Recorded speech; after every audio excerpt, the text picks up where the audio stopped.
I think running is not what I like to do, but it's a tool for me to go to the mountains. It's a tool because it's the way to transport myself to places that I want to visit, and it's about exploring the outdoors. It's exploring, and by exploring like the beauty of the nature, it's exploring myself and exploring like who am I, and the limits, and running long distance. Like when you run 100-mile race, it's all about that. It's normally you are traveling in places that they are beautiful, but it's also about like traveling inside, traveling to when you put your body into this situation, like you are exhausted and like you are sleepy and your legs are hurting.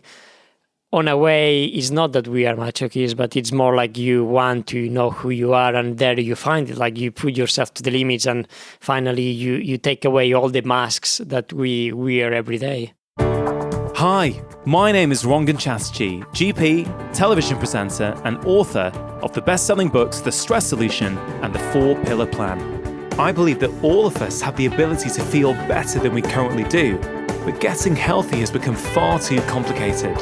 With this podcast, I aim to simplify it.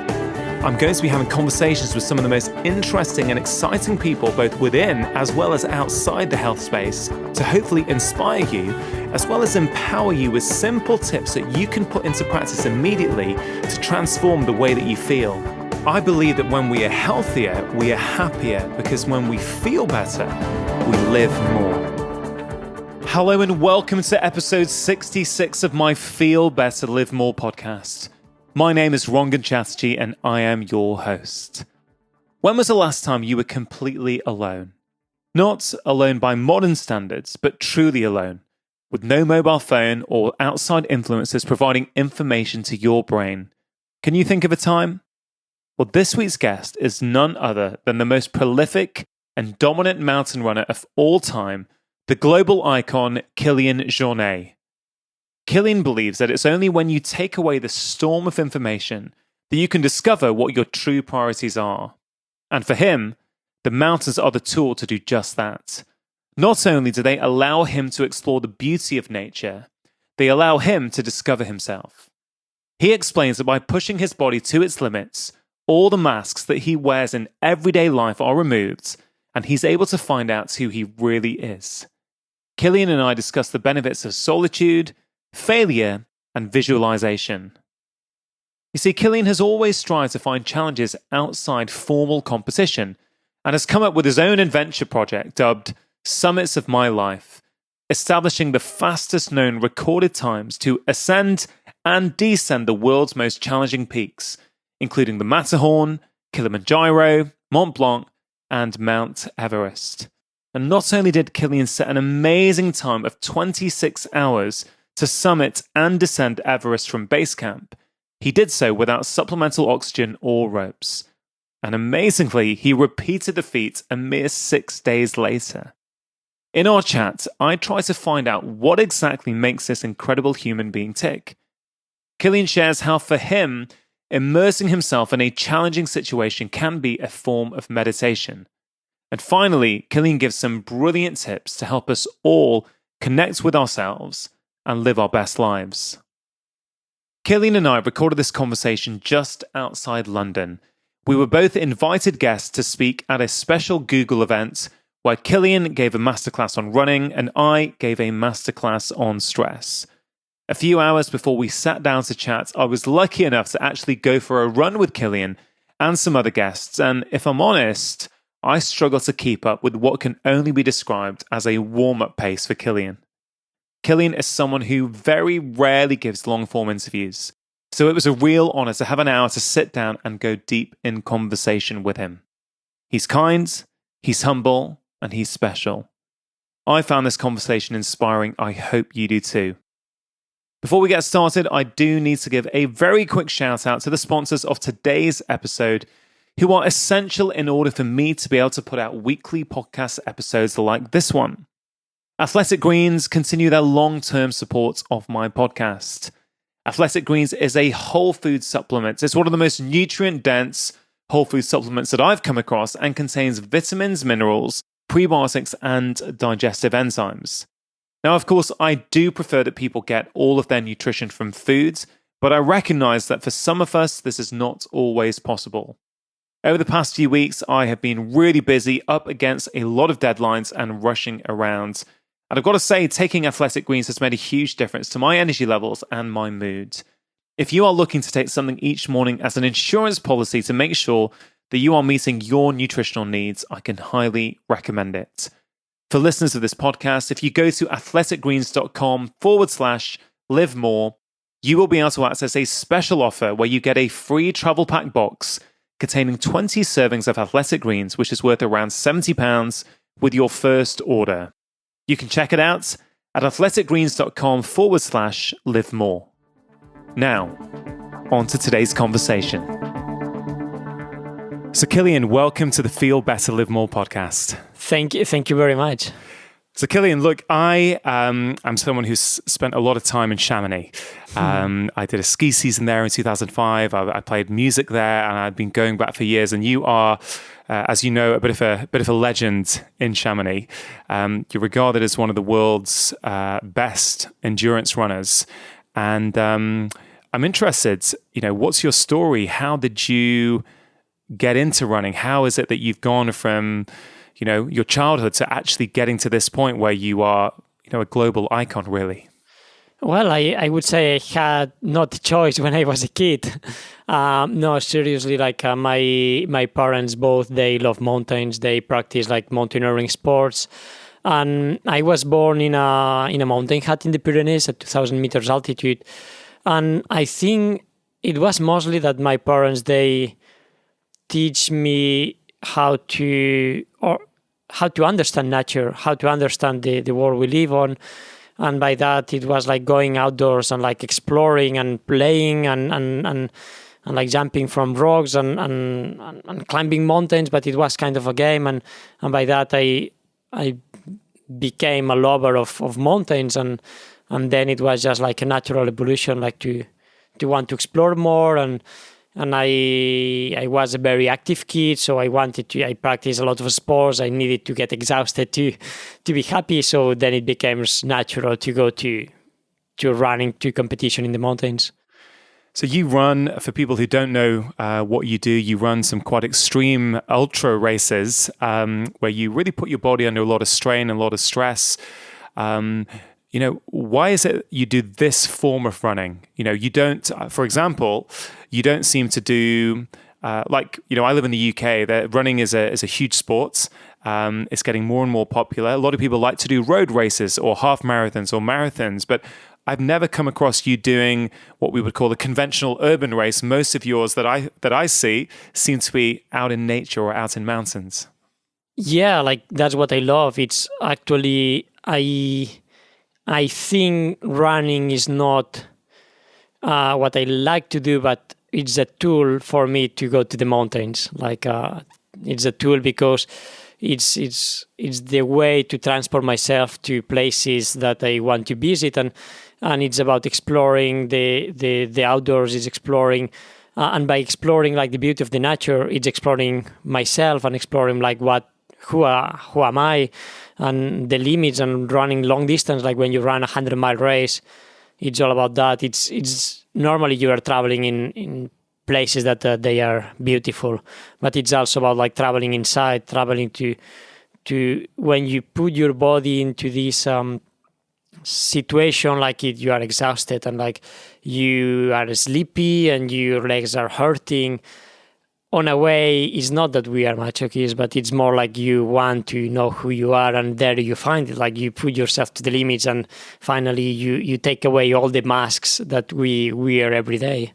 It's interesting you say that, Kilian. I've heard that on this podcast on many occasions. I spoke to Rich Roll about his running. I spoke to many people who run, and often they say that it helps them with their mental health. It helps them process life. It helps them find out who they are. And I guess I wonder sometimes, as a doctor who sees lots of patients coming in to see me each day, I wonder sometimes, has life become too sterile for many people? Is it too monotonous and boring from day to day? Are we do we need that sense of adventure to really learn who we are, I guess? Yeah, probably. Like we live like and us like living in the first world, like we don't worry about surviving. Like in other countries, in many places in the world, it's not the same. But we like our problems are not about I will make it, but it is more like about I'm stressed, I'm mentally healthy, I eat well. It's problems that a big part of the world like cannot afford to worry about, and then like I think it's on a way we get so much like inputs every day, like informations. They are like we are like getting that all the time, so many things, and we cannot process all that. Like we have not like the capacity of like processing all the things that we get every day from everywhere, from the news, from the social media, from the work, from everywhere. And I think running or these activities where you need to be alone and you need to be with yourself, you need to hear your breathe, you need to feel your muscles, you need to listen to your body. At the end is like the moment to get away of that and to just listen to. It's a kind of meditation, I would say. Yeah. And then by that, like you get to say, okay, what's important? I always say, like when you are up in the mountains, you find the problems of the world so easy to resolve. Yeah. Because it feels much more simple when you take away all this storm of information and that running long distance. It's to be with yourself and to find what are your real priorities. Yeah, it is incredible. I'm thinking about so many of us, we've got so many anxieties and thoughts and worries in our life, and we stay with them. We're always thinking about them, and we never can escape. But that distance you must get from, I don't mean the running distance, the distance just being up in the mountains away from real life in the valley or wherever, in the city. I mean, if someone said to you, you had to, from next year, you're going to have to be in an office from 9 till 5 every day. I can tell from your face. What would that do to you? Well, like that's the thing. Like this kind of hypothetical questions, like it's why I need to be in an office. Like why? Like what's the like? I think it's most part of the times we are carried to the things in a way. Like it's like. It's not that we don't have the opportunity to live outdoors. It's just like I want to live outdoors, and I know I need to do these things, and I know like I cannot live in a city. Like I can spend a few hours, that's okay. I can spend a day, that's possible. But I need this connection to nature. I need this connection to mountains, and I need solitude. Like I know that if I want to be happy, I need to spend time alone and just not see anybody, and that's why it would be impossible for me to live in a city. It's amazing. It's uncanny how much you remind me of one of my friends who actually lives in Chamonix. Who obviously we were running this morning, weren't we? And I was telling you a little bit about him, and he's a really good friend of mine. I played music with him for years, and he loves to compete. He does ski mountaineering. He lives in Chamonix. He's up in the mountains all the time. And I try and get him to come and visit. And he does come, but he can't come for more than a couple of days. He's like, I need to get back to the mountains. And he also seems to be someone who likes solitudes. And I wonder if there's something about that. So do you think do you go to the mountains maybe to escape in some ways? I think sometimes sometimes it's escaping for sure. And other times it's a strange feeling, because sometimes like you go to the mountains because you want to be like, you want to feel part of, like we are an animal, like we are a mammal, and like we are not different that much, like physiologically we are not much different than a monkey or a pig or a cow. And so we think about us like humans and like city, society versus nature, and that's not correct. We are part of it, and when we go to mountains, I think, or when we go to probably the ones that like deserts or seas, the same. But when we go to these open spaces, it's about feeling that we are part of it, that feeling that we are just another animal in the world. And it's funny because you go to find that, and you find that through solitude and through being alone in a space that you feel insecure in a way because we are not used. And you want to rest there, but you feel that you want to go back to safety, and safety you find home where it's humans, and then when you are with humans, you want to go back to there. So it's kind of this fight between being an animal and being a social, social human. And I think it's this escaping from who we are in these two different ways. Yeah, it feels a bit like a yin and yang sort of process. We need a bit of both, and it's when we've got too much of one, we crave the other one. And I wonder how many people living in cities would benefit from having more access to nature and escaping a little bit from the chains of modern life. That's I remember seeing your facial expression when I said, what happens if you have to go into an office 9 to 5 each day? It totally changes, because it must be compared to what is a typical day for you? What does that look like? Well, normally wake up, normal 6:37, go out for a run in the morning. It can be from 2 to 5, 6 hours up in the mountains. Then come back home, eat a bit of reading, resting, maybe some work like mails and things like that. And then I go back again for another run, easy 1 hour. And then it's kind of, I think if you want to perform as an athlete, you need to keep life simple as much as possible. Then of course the best would be just to eat, sleep, train. But then things you need to do come by. So you need to do some conference or mails or traveling and things, and you need to put that on this perfect vision of a simple life. But was that a struggle? So you started off as a kid, you were running, you were raised in mountains, you performing very well, doing all these things, you're getting this sort of a lot of attention when you're winning these races and you're pushing the sport to new limits. So is it hard then to keep focused on the sport when suddenly you get all this attention? And what happens then? Is there a clash at that point? Yeah, it's a clash, and it's a mental clash mostly. And for me, I think as a teenager, I was at that time, attention was something that as a teenager, you want attention. Yeah. And competing, racing, it's a way to get attention. Of course, if you won races, it's you get more attention.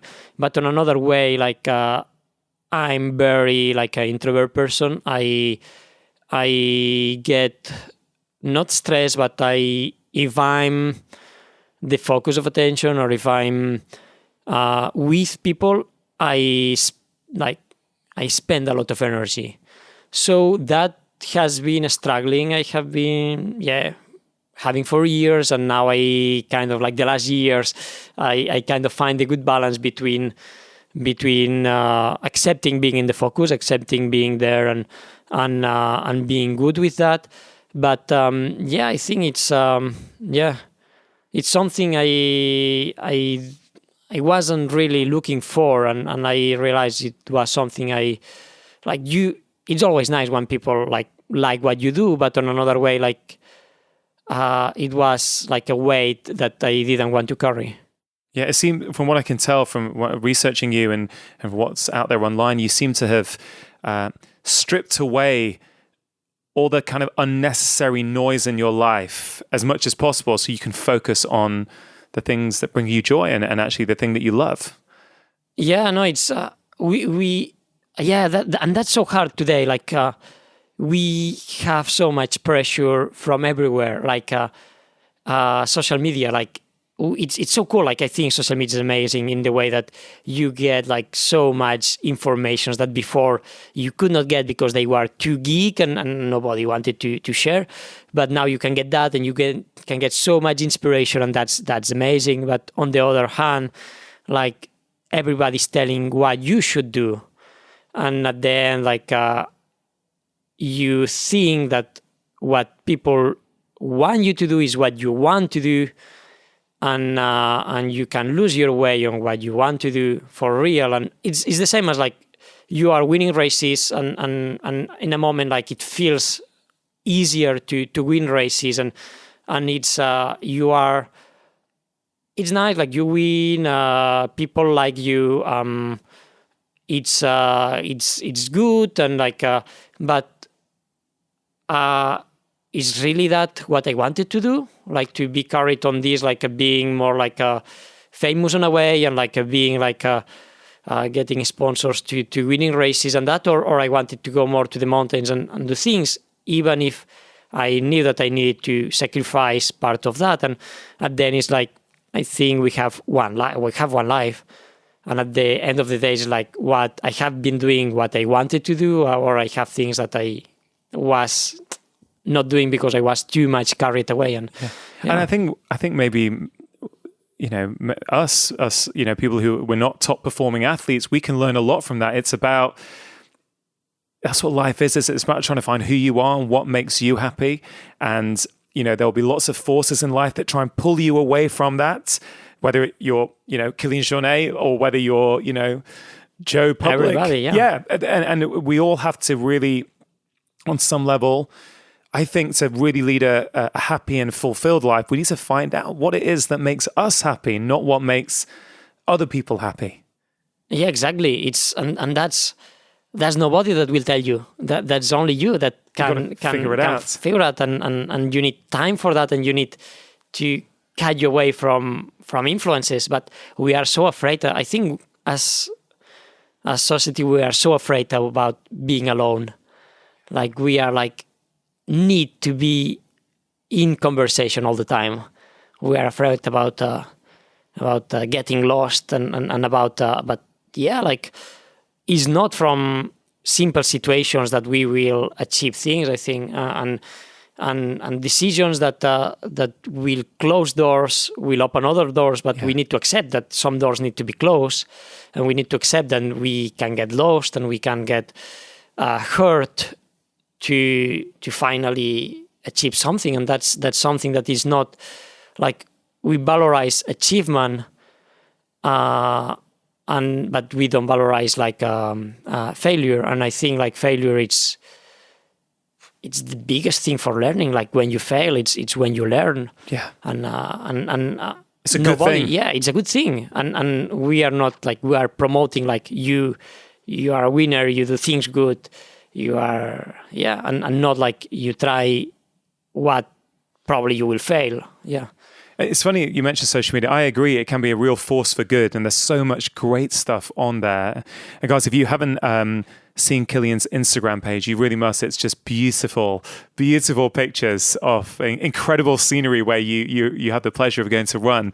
But I think this whole technology thing, which today obviously we've been seeing a lot of lectures on this together, I think this also lends itself to people being afraid of being by themselves, because any spare moment they have, the phone comes out.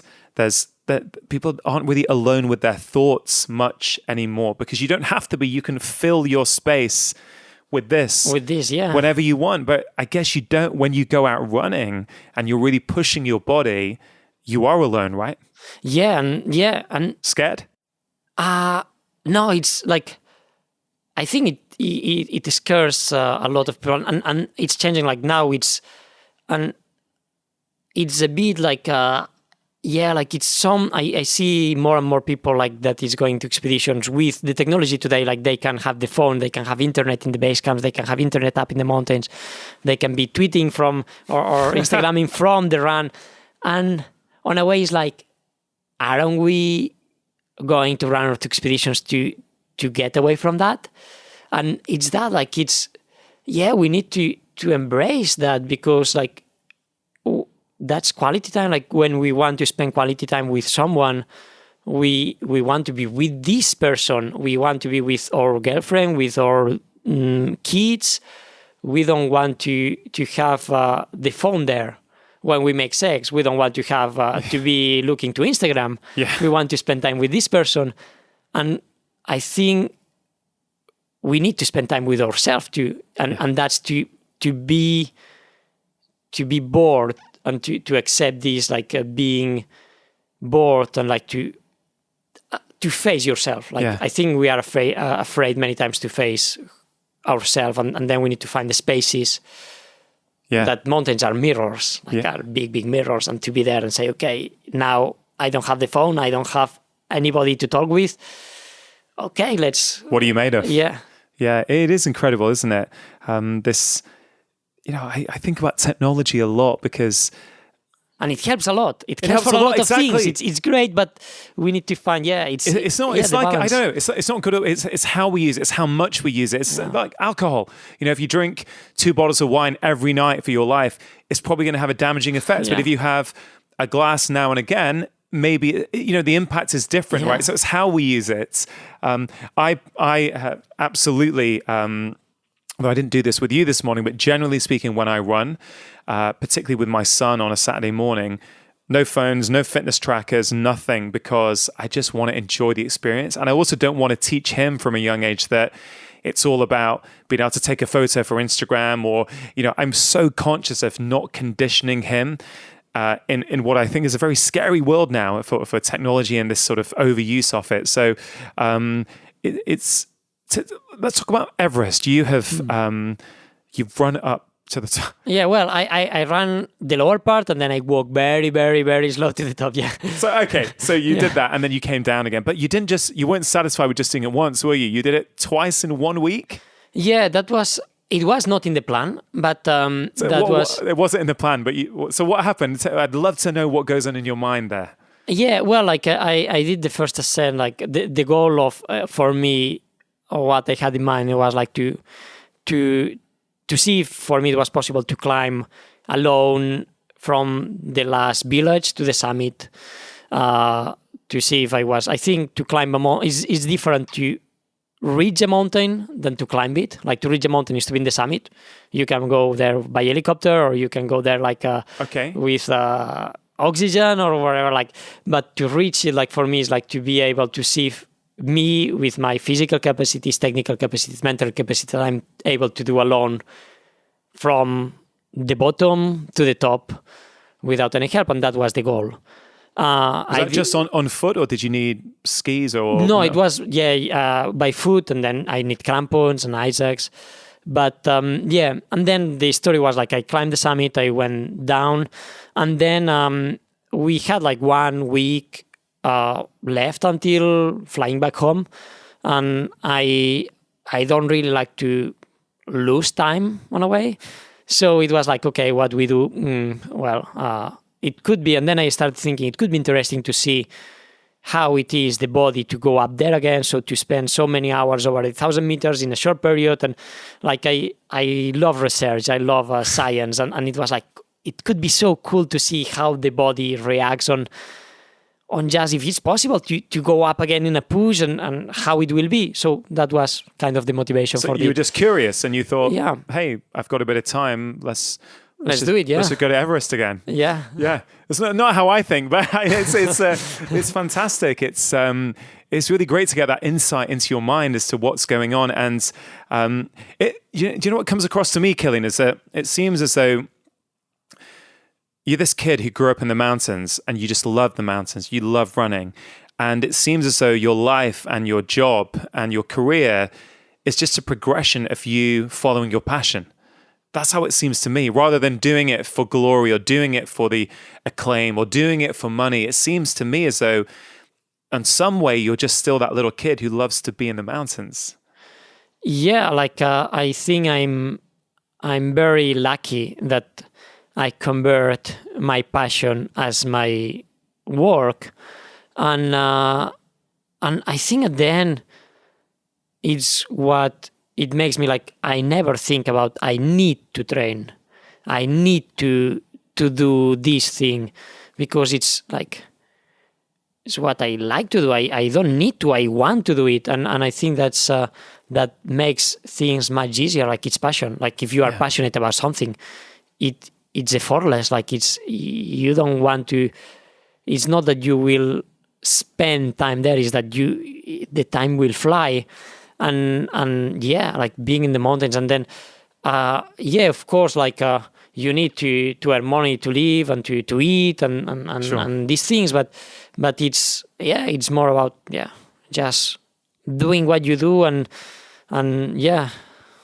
You say when you're running, it helps you find out who you are, and you know, a bit like a meditation in some ways. So what happens? You know, as a lot of my audience in this podcast probably don't run, or they want to get healthier. They want to be hopefully inspired by this to start running, I hope, or whatever they're passionate about. More importantly, so what's going on? You are, you know, you're going up. You're trying to see if you can get up to Everest by yourself, and you know, are you processing your emotions at that point, or are you scared? Are you so present with what you're doing and the possible dangers? I mean, or does it vary depending on what's going on? I mean, what goes on there? Yeah, it can be a lot of things. And like when I go, for example, training home, it's more like I can really enjoy it, the landscape and the light and everything around. Or some days when I was in Everest, I was training up, and it was some moments like it was in the summer in 2016, and I was alone in the mountain. It was like, wow, I'm at 8,000 meters. I'm the only person like in the mountain. That's beautiful, like to be there and just like embrace that moment. You don't want to terminate. And it's like, it's some feelings that they are like, they are huge. Like you cannot describe it. Just like you feel so small. And that's, I think it's one of the greatest feelings ever, is that to like, you can say, okay, yeah, like imagine like, you are world champion, you won this big race, and you think you are someone important. Then you go up there and you realize like you are a small dot in like you are a snowflake. Yeah. And then I think that's it gives you so much freedom of like taking away like, yeah, you can be wherever, like you are. What it means to be like world champion, it means that year precisely you were the fastest person in this competition. It's nothing in the history. It's nothing. So, and that means that you are free to do whatever you want. And we feel, you feel this freedom when you feel small. And coming back to meditation and technique in big mountains, I think climbing a big summit like that, when you are in a technical situation, when you are in a moment that you need to really focus on what you are doing, because the consequence of doing wrong, they are fatal. If you take a bad decision, if you do mistake, you die. It's a moment that you are really into the movement, you are really into the step, and you forgot about everything. You don't. Future don't exist and past don't exist. You are just in the present, and that's meditation. I think it's just like during the time of the activity, is not any emotion, is not any not fear, is not euphoria, is not past, is not future, and it's just present. And in your brain is kind of is nothing. So you can be for hours with white in your brain and just focusing in the exact movement. That's meditation, I would say. Yeah, just fully present in that moment. Something we're all striving to do, but struggle to switch off. And I guess in some ways that's an enforced switch off, because the consequences are so severe. You can't think of anything else. You're in that moment. Yeah, you cannot be focusing on other things, and it's and you cannot use the emotions, like, because of course if you are afraid, you will panic, or you will try to save yourself, and then you would probably take decisions based on that and not on what is reasonable. But the same, like if you have euphoria, if you are super happy, you will probably have these endorphins and you will not look to the possible dangers the same way. So it's like, it's fun in a way that I go to the mountains because I'm happy, I find emotions there. And when I go to climb these things, the key to succeed and the key to be back alive is to take away emotions. Yeah, so it is incredible. I'm just thinking, you face the prospect of death. I'm guessing, well, I'm not to anywhere near the same level as you have, but I've spent a lot of time in Chamonix in the mountains, and I've got myself into some quite scary situations before, particularly when I was quite inexperienced. And I've been really, really scared. And it does focus your attention in a big way. But I guess my question is, you face the prospect, you're often, I guess, looking at death in the face in some ways. You know a one wrong step and you could die. In some ways, does that make you feel more alive? Yeah, that's for sure one of the reasons that we do like some kind of activities is because like you feel the life there, like you feel the life in your fingers, you feel the life in your, like, because you have this decision, and I think it's because it's very visual. Like when you are climbing a mountain, you can say, okay, if I have the power of my life in the hand, because if I take off the hand, I fall and I'm dead. But we don't realize that that's also here, like in London. Like maybe like when you go to climb a mountain, it's very visual because if you fall, you die. But probably the possibility of that happen it's low because the preparation it has been very high, and I don't know any like alpinist that want to kill himself, but it's mostly about like you prepare to do things that you are in control. But for example, when you are in a city and you are breathing every day like air that it's polluted, like it's pollution, and or you are eating what you are eating every day, maybe it's more risky than to climb a big mountain, because like of course like the consequence it's less visual. Like if you fall a mountain you die straight, and if you eat in a high like in pollution, or if you eat some things, like probably you will have a big risk to have this kind of sickness or diseases, and it's take more time, but maybe the probability it's higher than climbing. So I think when you do these activities, you also realize like risk is everywhere. It's just like which ones we want to accept and which ones we don't want, and to build a lifestyle around that. You've become a father very recently. How long have you been a dad for now? It has been 2 months. 2 months only. Wow, you're looking very fresh. How's boy, girl? It's a little girl, and she sleeps a lot, so we are very grateful for that. Yeah. So have you, obviously you're still training, I'm guessing, but I'm interested, and I guess your daughter's only 2 months old, so maybe you've not had time to think about this yet, but do you think having a child will change your attitude to risk when you're up in the mountains? I don't know, because it's hard to predict emotions. Yeah. And it's, I have friends that they have changed. I have friends that they continue to do the same. And at the end, like I said, like when I do activities in the mountains that they have a risk, I normally don't want to put myself to my risk. I want to do things that I feel control, and like I'm someone that I'm very afraid in general. Like I don't. Really? Yeah. And the thing is, like when I do something, I prepare, and I know that it's on my capacities, and that I have tried to calculate all the objective things that can happen, and then I know, okay, it's this subjective risk, like things that I cannot control, and it's this amount, and then is where the decision of like I want to do it or not, but I try to control everything, and it's not about like it looks fun, I go there. No, it's a lot of study behind everything, and knowledge about yourself, and of course like it's risk taking. But it's calculated, and it's such an interesting insight, because you're right. You're at that elite level, so you're preparing as an elite athlete. You're limiting and probably removing as much risk as you possibly can. And I guess it's probably in some ways no different from what I don't know.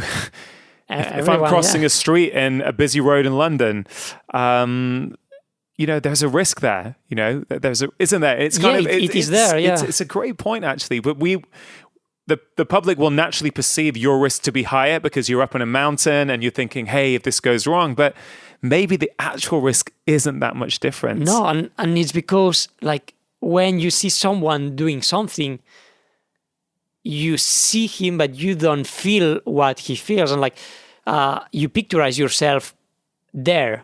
And of course, like if I picturize myself, like, I don't know, like surfing, I would say I'm going to die because I don't know how to swim in these big waves. And if something happens, if I fall or if I crash into the rocks, and it's because I don't know how to surf. And probably someone like from London will picturize him or herself running a ridge and would say, my feet will not be in the good place, or I will not see this coming. And for me, it's the same. Like when I go in a city, like I don't know, like if I need to look to the right or to the left, or like the red lights. Like I don't have red lights in my village. It's a small village. Like you cross the street, and like all these things, and it's just because we picturize ourselves in the skin of that person, what we don't see, what he feels. It's maybe like he's super safe there because it's used to, and it's in their like skills. It's what's your comfort zone, right? What's your usual comfort zone, and then where are you going to push outside it? It's it's so fascinating hearing your insight. It really is. Focus. Do you do anything to prepare and really focus before a big event, a big race, or something dangerous? In the sense, this is something that we can learn. How we can help improve sort of focus in our own lives. Yeah, I think visualization, for example, is something important. To visualize what are you going to do, to visualize like all the aspects, like from small details, like and it can be like the big picture. Like for example, if I have a race, like to look how many kilometers and how many elevation, or where is the stations, or all these things, the gear I will use, and when I will eat and drink. So to don't go to do what you are going to do, like without knowing what's going on. But also like sometimes small details, like you can visualize, for example, finishing the race, like the emotion you will feel, or like the fear, or like what if something goes wrong, what you will feel, what you will live. And I think it's visualization. It's important it's kind of like you get prepared for what's going on. You have already been there, and if you get better on that, like practicing more and more, you has been already there then, and fewer things that you for surprise. The neuroscience backs that up, but the neuroscience says that if you really actively visualize being there in that moment, sometimes your brain can't tell the difference. And actually, it is like you have already been there. Yeah, for sure. But then, it's always different. Like of the course, thing is, it's like different. But you need to be prepared for, because, like, I think it's important to visualize, but it's important to know that things it's always things that happens that you have not provision, and you need to be at ease with that you need to be relaxed with change and prepare for changing all the time, and I think it's about adaptation and getting adapted, and for that, like, I think like I'm not a big like meditation person, like traditional meditation, or like I know like some people can find through yoga or through meditation or through different things, but I think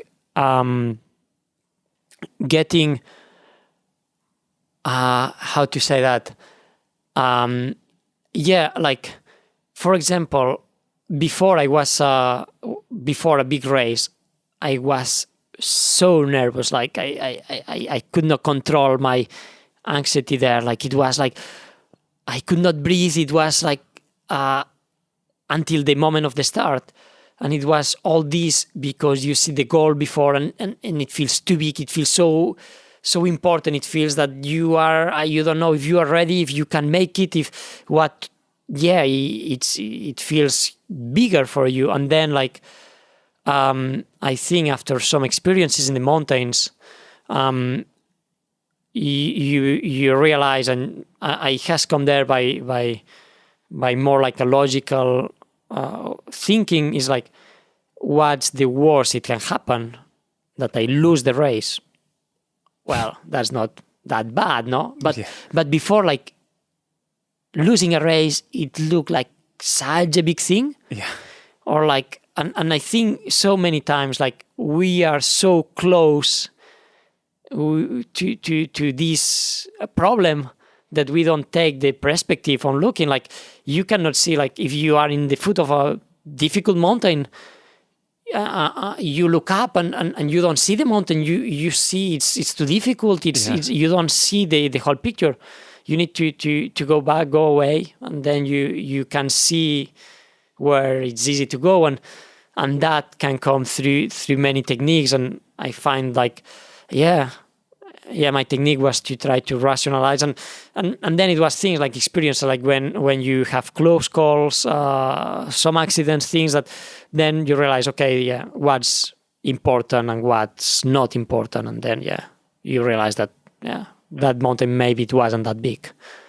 I guess we can all, you were talking literally around mountains, but we can almost talk about it metaphorically, like a job interview, a conference, like I don't know, a job you need to do. It's everywhere. Like, I think, Have you ever been injured for a length of time where you couldn't run? I had one big injury when I was 17 years old, and I had one big injury last year. So it has been like, and the project was very different. When I was 17 years old, like, I was kind of like really like picking up, like progressing a lot. And I remember I did a race, a vertical race, and I beat who was at the time the world champion, and I was just a junior, and it was like, oh wow, I'm on my peak. And then 2 days after, I was coming back from school, and I jumped from one street to the other coming home, and I fell in my knee and I break my kneecap. So not on the mountain, just in the streets. There you go. What were you saying about risk before as well? Exactly. It's there. And that was like, it was depressing. Like, it was like, for me, what I'm gonna do. Doctors say I will walk and whatever, but probably not compete at high level. And all my life was there. Like, for me, it was like everything what I'm gonna do, and it was kind of depression. But I turned that pretty fast on, say, I don't know how it will be, but I know that I will use this time to try to improve on other things. So I read a lot at that moment. I was reading a lot of physiology, a lot of biomechanics, a lot of psychology, and that was helping me a lot. Like, the athlete I was after, I have a leg that it's working much less better than the other. So like I don't have the same strength, but the athlete I was after, I was much more. I was racing better because mentally I was better prepared.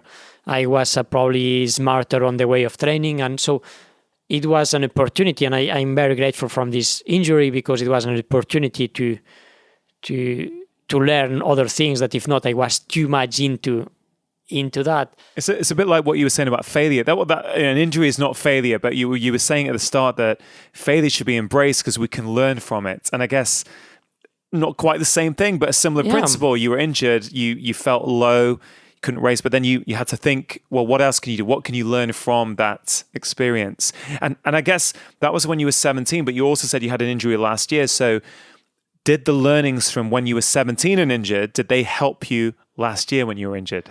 Yeah, and mostly because now I know that if you like an injury, it's part of the game, and it's not that you will like. When I was 17, it was like, okay, my career it's finished, and now it was like, okay, I'm like 6 months off. That's all, and I knew that it will be fine, and it was like, okay, it's not fun because I like to run outside, but then, okay, I will take this time and I will finish the book I was writing, and I will study more. I will do other things that I normally don't have the time, and just know that it will take a bit of time to get back to the shape, but it will come back, and it's not that big deal. I think the lesson for us can be, that life goes through ups and downs, and it's almost as if I guess I'm saying this because it's something I'm trying to do more of in my own life, is just letting go and just accepting what happens. And when it comes, it comes. And when it's not there, it's not there. But just know that there's an up and down and a flow to life. I wonder how much of this comes with age and experience. It's a lot harder, I think, to think this way when we're sort of young and we want to take on the world, right?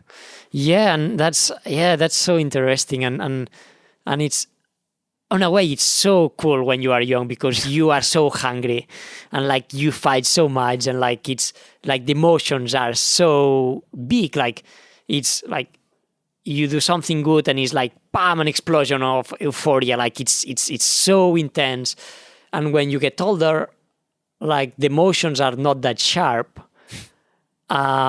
But you get much more the small things, and these things are like the fulfillment. It's bigger, I would say, and it's you see the world and you see the activity in a completely different phase, and I think that's interesting, and it's I think they are all great. It's just like you need to accept that some things that you had when you were young, they will never, not be here again. But it's not because the frustration of that you would, not see the things that you didn't see when you were young and that you are able to take now. Do you think you get more joy from? I'm not sure how you're going to answer this, actually, judging from what you said so far. Do you get more joy from winning a race, or from something like going up Everest twice in 1 week, which I don't think has been done before? So you're not really competing against someone. You're almost competing against yourself, really, pushing your own body to your own limits. I don't know, what is it? What is it that drives you more, or what makes you happier more? Well, like now it's for sure the latest. And of course, when I was young, like I wanted to win the race. I wanted to be world champion. I wanted to win like Ultra Trail of Mont Blanc, Sierre Zinal, wherever. You won it 3 times, right? Yeah, That's incredible. it was like I feel like I was feeling I needed to win the race, and I was so hungry on doing it, and now it's always cool like to win a race, but it's just like kind of part of like, it's good because like I would say like before it was about like beating the others, being first, and then it changed about like now it's about pushing myself to my limits and pushing myself to where I want to be. And then it's like using the competition, using like the excitement of the race, using the other runners to help me to push there. And at the end, like before, if I was second, I don't know, in a big championship, I could be like angry or whatever. And now, like it's the result, it doesn't matter at all. Like I can win or be second or be last one. But at the end, like if I have pushed myself, if I have used the competition to drive me there, like physically or mentally, that's the goal. And then it's when the project, like doing some things in the mountains, doing some things like Everest or like long crossings, get interesting, because it's like to push my body and to push there without the need of the competition. So how to learn to push myself this much without this tool that is a race. Can you explain to people listening what the Ultra Trail du Mont Blanc is? Because many of them probably don't know exactly what that race entails. Yeah, well, that's a 100-mile race. So actually, Mont Blanc is the highest summit in the Alps. And the concept is pretty simple. Like you run around the mountain, and that's like 100 miles, and it's like 10,000 meters of elevation. So it's like you run up and down different passes to get around the mountain. And how long does it typically take? Well, like Well, for you, I'm For- not saying that's yeah. typical, but Yeah, no, how for- does it take you? yeah, no, for us it takes like around 20 hours, like something So like through that. the night? Yeah, we run through the night and then the day. So that's sleeping deprivation is something that is interesting. Yeah. For sure, for sure. It's interesting that you're saying that it used to be about being first, but now it's about, in many ways, pushing yourself to your own limits to see what you can achieve. And I want to just talk to you about road racing for a minute, because like maybe a month and a half ago was the London Marathon, and Kipchoge was running and he won the race. And I was watching it with my son because he's really quite into running, and we were watching it, and I was trying to explain to him that even the people coming second or third were absolutely running amazing times, and some of them were on personal bests. It just so happens that they're running against maybe It's one of the... this human, like Kipchoge, it's like he's in his own league. Yeah, exactly. So so in many ways, it's like, it's not necessarily, I was trying to teach, but it's not necessarily about being first. It's about trying to be the best that you can be, because those guys were running their best race.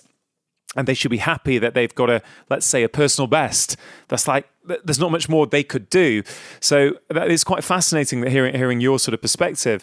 But also, do you do a different form of racing? Do you watch someone like Kipchoge and watch his times? And do you get excited at thinking, hey, he wants to try and break 2 hours? I mean, what does that do to you when you don't run that kind of race? Like, I love it. Like, I follow... I love to follow sports, and especially like endurance sports. And it has been like, I was looking London Marathon live. Yeah. I was actually in my treadmill, like training and looking to that, and it was so. And Berlin Marathon, and like all the Sub 2 they did in Monza, and so I think it's so interesting, like to see how they train and like how they. Everything. I think it's so interesting to read and to watch other sports and to see to take knowledge from there. And I think like Kipchoge, he's just so amazing. Like he's. I mean, you say he's superhuman. A lot of people would regard you to be superhuman. I know you're probably too modest to think that about yourself, but there is that perception that you can push your body to extremes and maybe tolerate a lot of pain to get where you need to get to. So, I guess, do you ever think, I wonder what my time would be if I did the London Marathon? I'm a fast trail runner. I don't know. Does that go through your mind? Well, yes. Sometimes like the thought of like what it would be like to run a flat race, a marathon. But then like, if I would like to do that, I would like to train for that. And for that, it means like I need to spend like at least half a year on like training flat. And sure, it would not be like the times of these guys that has been running like flat for decades. But on the other way, when I visualize myself or like running flat for like 6 months, it's like, no way, like it's I cannot do it. Like I want to do things in the mountains, and it's completely different. But it's just so inspiring to watch them. But hearing you is so inspiring, actually, because there's this constant drive that you want to do what makes you happy. That there may be an athletic challenge to see how fast you could go on a road race, but I saw it in your face, the thought of being 6 months away from the mountains. I guess you're thinking, what's the point of that? I don't want to do that with my life. And I take a lot of inspiration from that to think, wow, it's that single, it appears certainly to be like a single-minded drive to living your best life, the life that you want, that nobody else is going to tell you how to live your life. And I think that's certainly a lesson we can all learn from this. Yeah, try to do that. Like, try to live your life. We have one. Like we cannot like give it to others. I just want to move on to health for a second, if you don't mind. I'm intrigued. You're a high performing athlete, and in my very first book, I spoke about what I consider to be the 4 core pillars of health, the 4 things that I think have the most impact on the way that we feel, but that we've also got a high degree of control over: food, movement, sleep, and relaxation. So I'm intrigued as to how you think you do on those 4 areas. Food. Food. Well, I'm not like obsessed about food. I know that's that's in sports it's very important to eat well, but sometimes it gets too obsessive too. That's a big problematic. But like I think I eat good. We or like Emily, my wife, she have a big garden with a lot of veggies, and like we eat most part of our veggies just from the garden. That they are natural. We have potatoes for all the year from the garden, and so I eat a lot of carbs because I train a lot. So it can be potatoes, rice, bread, or pasta. But then it's mostly carbs and veggies. I like sweets too, but like not that much. Like I like chocolate, but yeah, then I spend it too. And mostly like I eat vegetarian. Have you always been vegetarian? I have not always. Like my mother, she's vegetarian. So when like we didn't eat much meat, kids. So it's not. It was like it's not that it was really like it's not. I don't really enjoy meat, so it's not like I think I want to eat vegetarian because that is it's mostly because I don't enjoy meat, and then also it's more like about more about sustainability than a food choice. But it has never eat much meat, and it has feel good on my body, so I think my body works well like that. Movement, you get a lot of. Movement, maybe that's a bit too much to be healthy. I was going to come to that, actually. But movement, we are okay.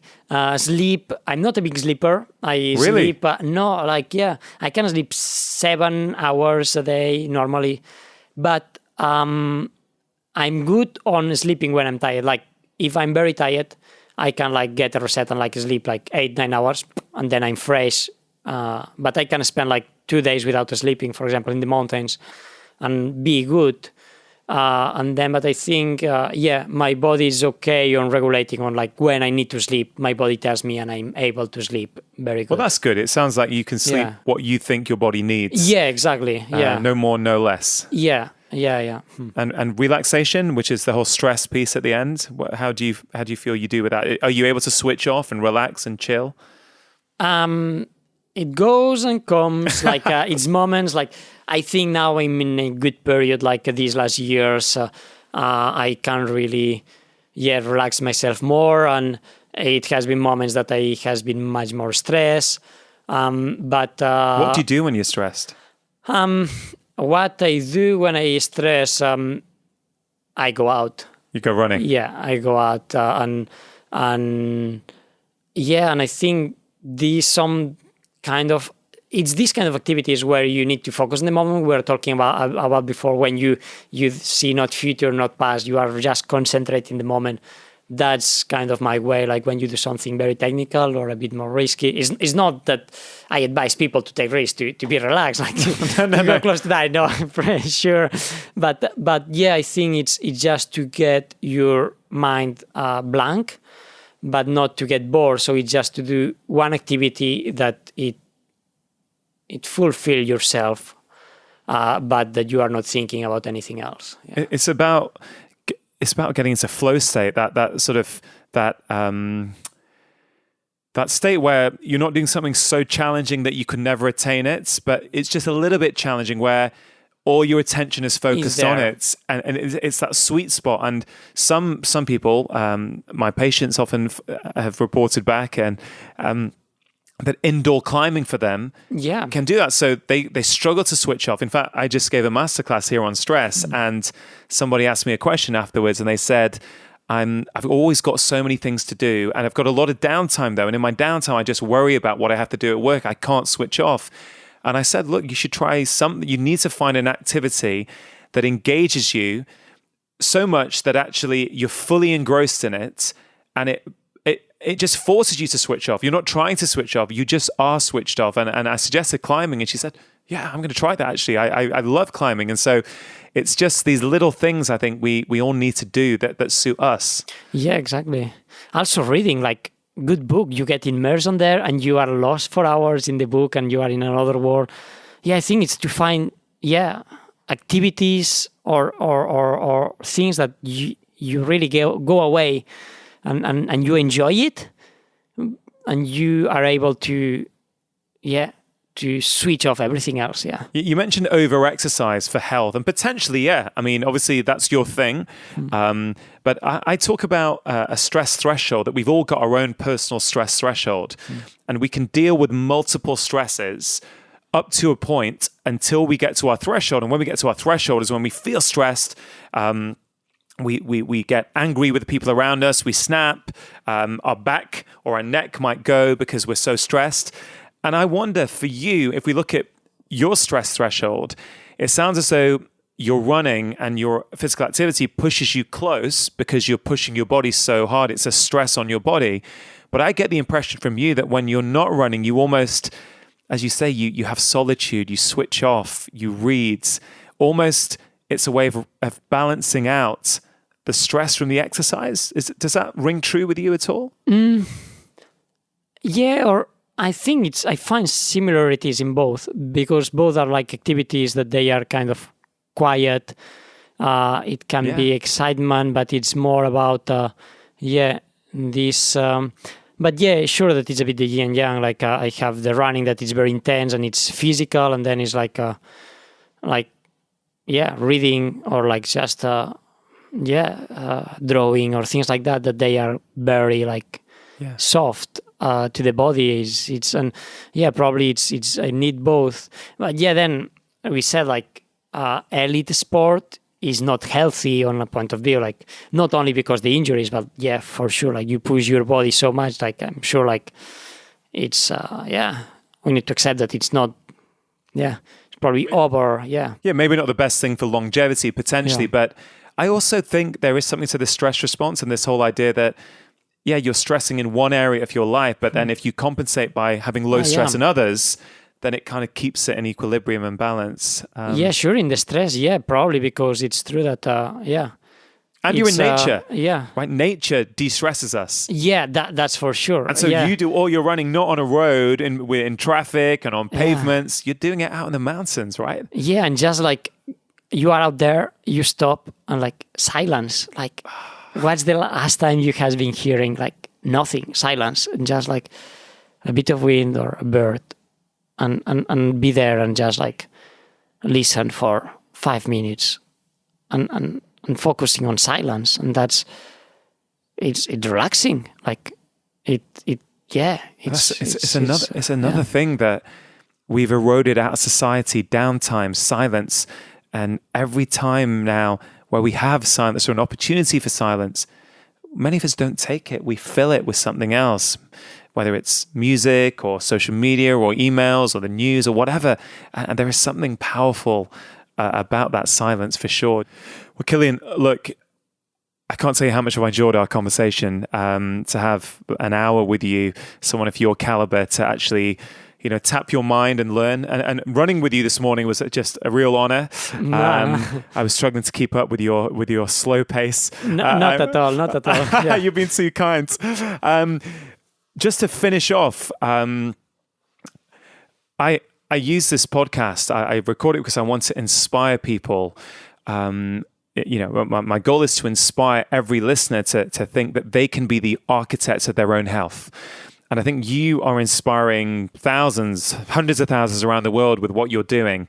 Have you got any sort of tips for people who are listening, little things that they can think about doing in their own life, even if they're not living in the mountains like you, that's going to help them get more out of their life?